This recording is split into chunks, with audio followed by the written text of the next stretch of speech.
यो यहाँ आइपुग्दा म यहाँबाट गइसक्छु, बाटो काटिसक्छु भन्ने एउटा छ क्या कन्सेप्ट नै, त्यही भएर बढी एक्सिडेन्ट हुने हो। पैसा भने मैले फेरि पनि कमाउन सक्छु है, तर मैले यो 22-23 वर्षको उमेर हुन्छ नि, एज फेरि फिर्ता ल्याउन सक्दिनँ जस्तो लाग्छ कि मलाई चाहिँ।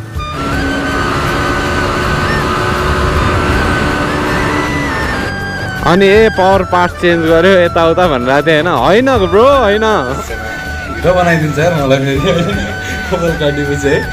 अरे नर्मल स्टिकर हाल्दा के जान्छ बे तिमीहरूको? आफ्टर हेयरकट है भातलाई पुलो बनाइदिन्छ यहाँ। अब चाहिँ म जान लागेको एन्ड थ्याङ्क यू डिबल हजुर। So hey guys, good morning, welcome back to the new episode of Shravan vlogs. Hope so सबैजना सन्चै हुनुहुन्छ होला, एन्ड म पनि सन्चै नै छु। सो नेक्स्ट भ्लग गाइज है। सो अहिले चाहिँ म अब काठमाडौँ जान लागेको, के गर्नु आफ्नो त अब कहिले काठमाडौँको भ्लग कहिले भकुन्डेको भ्लग गरेर जिन्दगी जानी भयो होइन। अनि यस्तै छ जिन्दगी, हेर्नुहोस्। अनि जो नयाँ हुनुहुन्छ please do like share and subscribe my YouTube channel है। अनि मेरो भ्लग कस्तो लागिरहेको छ हजुरहरूलाई प्लिज कमेन्ट गर्नु नबिर्सिनु होला होइन। अनि सेयर त हान्नै पर्यो, किन भन्दा सब्सक्राइब गर्न पैसा लाग्दैन गाइस। सब्सक्राइब हानिहालौँ मिठो पारामा ट्याङराङ्ग, अनि बेल आइकन पनि बजाउँ होइन, ताकि मैले भिडियो हाल्ने बित्तिकै हजुरहरूको युट्युबमा नोटिफिकेसन आउँछ है। क्या अड्किरहेको मैले चेन्ज गरेको भन्ने चाहिँ यो हो क्या, यो बबल के अरे पहिला डबल बबल भाइजर राखेको थिएँ मैले, अहिले चाहिँ स्टक्कै भाइजर राखेको छु। किन भन्दाखेरि भिडियो बनाउँदाखेरि छेकिने रहेछ क्या धेरै, अनि यही मात्र आउने होइन, त्यही भएर चाहिँ मैले निकालिदिएँ है।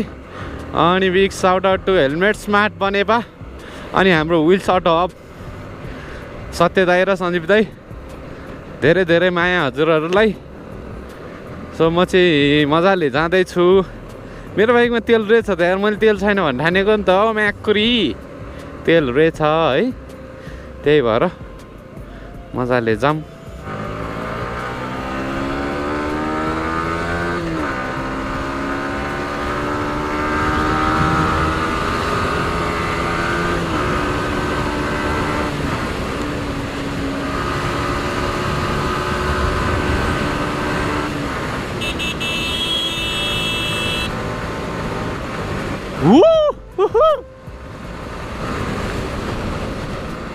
स्वाद आउँछ हो कहिले काहीँ,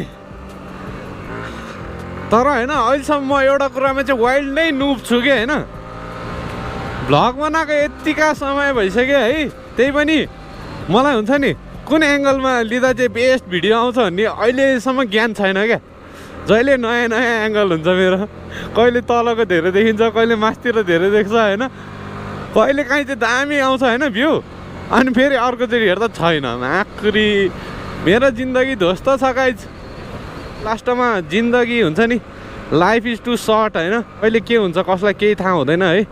सो जति नि टाइम हुन्छ नि हाम्रो, जति बाँचिरहेका छौँ त्यति चाहिँ एकदम खुसी भएर बाँच्नुपर्छ जस्तो लाग्छ। अनि आफ्नो लाइफमा हुन्छ नि आफूले चाहेको कुरा चाहिँ जहिले पनि गर्नुहोस् क्या, हुन्छ नि। अब केही ड्रिम छ भने चाहिँ कुरेर बस्ने होइन कि, त्यसको लागि चाहिँ अगाडि बढ्ने हो होइन। भोलि पर्सि मर्ने बेला हुन्छ नि, ल म यो काम गर्न सक्थेँ तर मैले गरिनँ केही कारणले गर्दाखेरि, अथवा कोही मान्छेहरूले गर्दाखेरि म डिस्ट्र्याक्ट भएँ यताउता, रिग्रेट नहोस् क्या होइन। पैसा भने मैले फेरि पनि कमाउन सक्छु है, तर मैले यो 22-23 वर्षको उमेर हुन्छ नि, एज फेरि फिर्ता ल्याउन सक्दिनँ जस्तो लाग्छ कि मलाई चाहिँ। सो त्यही नै हो, अलिकति अब मोटिभेसन पनि दिउँ होइन। सबै कुरामा इन्सपायर नभए नि मेरो केही कुरामा चाहिँ, केही पोजिटिभ कुरामा चाहिँ हजुरहरूले पनि लागु गर्न सक्नुहुन्छ होइन। त मैले भ्लग बनाएर बस्नुपर्ने केही कारणै छैन होइन। यो भ्लगको भन्दा पैसा त होइन बढी मैले आफ्नो पसलबाटै कमाउँछु क्या, आई नो द्याट। तर प्यासन इज प्यासन, प्यासनलाई फलो गर्नुपर्छ। भोलि पर्सि अब ल अहिले त म भन्दिनँ होइन, भोलि पर्सि अब ल यहीबाट राम्रो इन्कम भयो भने प्यासन पनि त्यहीमा अनि पैसा पनि त्यसमै आयो भने सोच्नुहोस् एकचोटि के कति ह्याप्पी हुन्छ मान्छे, काम गर्न पनि रमाइलो लाग्छ नि त होइन। सो लाइफमा चाहिँ यस्तो हुनुपर्छ। तर सबै कुरामा पैसा कमाइन्छ भन्ने छैन, केही कुरा आफ्नो सेटिस्फ्याक्सनको लागि पनि गर्नुपर्छ है। आफ्नो हुन्छ नि अहिलेसम्मको लाइफ चलिरहेको त्यो हुन्छ नि त्यो देखेर पनि अलिकति प्राउड फिल हुन्छ क्या होइन। मलाई धेरै त होइन थोरैजनाले चिन्नुहुन्छ होला युट्युबमा, तर चिन्ने जतिले चाहिँ होइन धेरै माया चाहिँ एकदम देखाउनुहुन्छ क्या है। ट्रु हुन्छ नि, ट्रु फ्यान हुन्छ नि। मलाई अलिकति एक्सपिरियन्स गर्न मन छ त्यस्तो कुरा, बिस्तारो होला त्यो चाहिँ। जस्ट लाइक अलिकति बढी फेम पाउने होइन, त्यो त अभियसली अब यस्तो फिल्डमा छिरिसकेपछि जसले नै चाहन्छ त्यो होइन। सेल्फिस भन्दा पनि अब यो आफ्नो त्यो ऊ नै हो क्या, के भन्ने आएन क्या, इच्छा नै त्यही हो नि त। एउटा फेम होस्, एउटा राम्रो नेम होस्, सबैले चिनोस् भन्ने त्यही त हो नि होइन। So I am working hard. सबैलाई माया छ, जसले मलाई सब्सक्राइब गर्नुभएको छैन भने पनि धेरै धेरै माया छ होइन। यस्तो हुन्छ नि त गाइज, यस्तो हुन्छ, यसरी आउनुहुन्छ। अगाडिको स्पिड, यो बाटोमा अलिकति स्पिड त बढी हुन्छ हाइवेमा होइन। जो पनि साइन्स मास्टर के माकुरीहरू हुन्छ नि, आफूलाई यो यहाँ आइपुग्दा म यहाँबाट गइसक्छु, बाटो काटिसक्छु भन्ने एउटा छ क्या कन्सेप्ट नै। त्यही भएर बढी एक्सिडेन्ट हुने हो। 2 सेकेन्ड अब भन्ने बित्तिकै मेकानिकल सामान हो नि त होइन। हामीले भन्ने बित्तिकै झ्याप्पै ब्रेक पनि त लाग्दैन नि होइन। सो त्यो चाहिँ बुझ्नुपर्छ कि मान्छेहरूले, मलाई जहाँसम्म लाग्छ। अनि मैले रुटिङ अफ नेपाल बन्दको एउटा फोटो देखाएको थिएँ क्या, मैले पोस्ट देखाएको थिएँ होइन। त्यहाँ चाहिँ एकजना मान्छेले फ्ल्यास लाइट बालेर बाटो क्रस गरिरहनु भएको थियो कि। उहाँको चाहिँ म चिन्दिनँ, तर हि डिड अ ग्रेट जब के। अनि आइडिया पनि दामी नै। जोसँग नि अहिले मोबाइल फोन नहुने भने बच्चासँग हुन्छ होइन। नर्सरी एलकेजी पढ्नेको हातमा मोबाइल हुन्छ अहिले। सो बाटो क्रस गर्दा चाहिँ यो आइडिया अपनाउँदा चाहिँ एकदमै बेस्ट हुन्छ जस्तो मलाई लाग्छ होइन। अगाडिको फेरि ऱ्याप गराउनु छ मैले, किन भन्दा यो उकिसक्यो होइन। अनि अलिकति याद गर्नुभयो होला तपाईँहरूले, यहाँनिर अलिकति यहाँ लाइट आइरहेछ क्या। यो लाइट आयो भने चाहिँ अलिकति नराम्रो देखियो होइन, त्यही भएर यहाँ हाल्नु छ। अनि नम्बर पनि त्यसमै स्टिक गरेर राखिदिनु पऱ्यो। अलिकति राम्रो पनि देखाउनु मन लाग्छ आफ्नो बाइक, के गर्नु हो। नेपाल सरकारले दिँदैन, कर तिर्ने म, पैसा हाल्ने म। अनि अलिकति स्टिकर हाल्यो भने मोडिफाइड रे होइन। साउन्डमा ठिक छ, किन भन्दाखेरि साउन्ड पोल्युसन हुन्छ, त्यसले गर्दा धेरैजनाको हुन्छ नि लाइफमा इफेक्ट पर्छ साउन्डले गर्दाखेरि। त्यसमा म मान्छु होइन। तर यो नर्मल स्टिकर हाल्दा के जान्छ बे तिमीहरूको, मलाई त्यस्तै लाग्छ यार, दिगदारै लाग्छ। आफूलाई लागेको कुरा त सेयर गर्न पाइहाल्यो नि, लमा लेखा भए पनि नलेखा भए पनि मेरो मन अनि मेरो भ्लग मैले सेयर गर्न पाउँछु होइन। मलाई चाहिँ त्यस्तो लाग्छ। एउटा हाँसुट्ने कमेन्ट भन्यो नि भयो, म्यासेज पनि आइरहेको थियो होइन। सो मैले एउटा भिडियोमा हालेको थिएँ क्या, कति 106-7 पुगेको थियो कि यसमा भित्रीमा। अनि पावर पार्ट चेन्ज गर्यो यताउता भनिरहेको थिएँ होइन। होइन ब्रो होइन, मैले पावर पार्ट चाहिँ चेन्ज गरेको छैन। म एक दिन प्रुफै देखाइदिउँला होइन, बाइक सर्भिसिङ गर्ने बेला। अरू बेला अब सधैँ खोलेर बस्ने काम पनि भएन। सर्भिसिङ गर्ने बेला चाहिँ म एउटा भिडियो बनाएर देखाइदिन्छु फेरा छ कि छैन भनेर। म ढाँट्दिनँ। एउटा केएनएनको एयर फिल्टर चाहिँ मैले हालेको छु होइन। त्यसले चाहिँ अलिकति बडी नै हेल्प गर्दो रहेछ है। अनि लङ टर्म पनि हुँदो रहेछ यसले चाहिँ होइन। लङ टर्म भन्नाले अब 40-50 हजार चाहिँ मजाले टिक्छ होइन। यो जे होस्, मैले यो बाइक भइन्जेलसम्म अर्को एयर फिल्टर चाहिँ चेन्ज गर्नु पर्दैन रहेछ, त्यही भएर मैले त्यो चाहिँ चेन्ज गरेको होइन।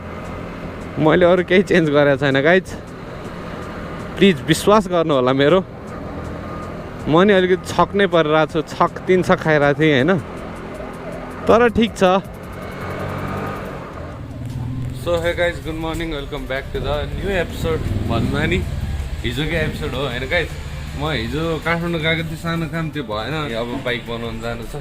बाइक बनाउन अब कतिखेर गइन्छ हेरौँ, ठेगान छैन मेरो होइन। किन भन्दाखेरि अलिकति पसलमा पनि बिजी भएको कारणले जानु पाएको छैन है। अनि बाइकमा अलिकति बढी भाइब्रेसन आउने भइरहेछ, त्यही भएर भाइब्रेसनको लागि बनाउँछु। स्टिकर त हालेकै छु। अनि अरू त मैले त्यस्तो केही गर्नु पनि छैन। बाइक धुनुपर्छ, चिटिक्क पार्नु पऱ्यो होइन। भोलि राइड जान सक्ने सम्भावना मेरो धेरै छ, त्यही भएर हेरौँ के हुन्छ। अनि जो नयाँ हुनुहुन्छ please do like, share and subscribe my YouTube channel है। अनि त्यति नै हो, त्यस्तै हो। अनि आजको डे कस्तो बित्छ म भन्छु हजुरहरूलाई है म भक्तपुर गएँ हिजो सल्लाहगरी कहाँ रे कौशल टारसम्म पुगेको थिएँ अनि मैले एकजना दाइलाई भेट्नु पर्ने थियो अनि दाइ चाहिँ हुनुहुँदो रहेछ अनि मलाई अलिकति भ्लग बनाउने मन लाग्यो त्यही माथि मेरो माइक पनि बिग्रेछ क्या त्यही भएर अब अलिकति रिजनै कस्तो सिल्ली रिजन हुन्छ क्या मेरो होइन भ्लग किन बनाएको भ्लगमा अब नबोलेको कारण किन यताउता भ्लग सर्ट किन सिल्ली रिजन हुन्छ त्यही पनि ठिक छ जहाँ गए पनि जति राम्रो सोचेर गए पनि कहिले कहाँ के हुन्छ होइन त्यही भएर नो रिच हुन्छ बिस्तारै राम्रो हजुरहरू सपोर्ट चाहिन्छ मलाई है त्यही नै हो सपोर्ट बिना त के नै हुन्छ र अनि लेट्स सो यो पसल होइन पसलमा हेर्नु यो दरा चाहिँ दामी आएको छ क्या कसम घरै लानु जस्तो भइरहेछ होइन तर यसमा एउटा डिसएडभान्टेज के भन्दाखेरि यसमा लुगा आँट्दैन क्या राम्रोसँग सानो स्पेस छ त्यही भएर लुगा आँट्दैन अनि हामीले चाहिँ उहाँ पर्दा टालेको छ होइन त्यहाँदेखि पर्दा टालेको छ किन भन्दा त्यहाँ दाइले सानोतिनो सामानहरू बनाउनुहुन्छ अनि धुलो धेरै आउने रहेछ क्या धुलो धेरै आउने भएर हामीले चाहिँ त्यस्तो गर्नु परेको है गाइस सो अलराइट गाइस है अहिले चाहिँ म यहाँ दिपुलको नयाँ पसलमा छु हाम्रो साउ है नाम राखेको छ कि छैन यसमा दिपुल्स बाबा होइन बाबा भन्दा नि खतरा हानिदिन्छ उसले युनिक बनेपामा एकदम होइन वान अफ द फाइनेस्ट अब भनौँ न कपाल काट्नेमा अनि यो चाहिँ उसको अहिलेको नयाँ डेकोरेसन अझै हुँदैछ होइन बाँकी छ होइन यस्तो दामी परिरहेछ भाइ चाहिँ उहाँ पुरै वर्ल्ड कप लगाइरहेछ भाइलाई होइन दामी छ ल अहिले हेर्नुपर्छ अब कपाल काटिसकेपछि चाहिँ हिरो बनाइदिन्छ यार मलाई फेरि कपाल काटेपछि है सो यो चाहिँ आफ्टर हेयर कट है भातलाई पुलाउ बनाइदिन्छ यहाँ जस्तो अनुहार लिएर आए पनि यहाँ हिरो बन्छ यहाँ आएर होइन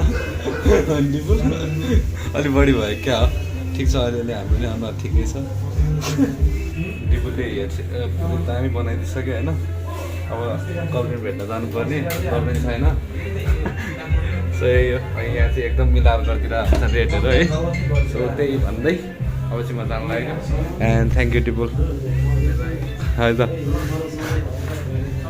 सो अहिले चाहिँ बाइक दामी टल्किरहेको छ है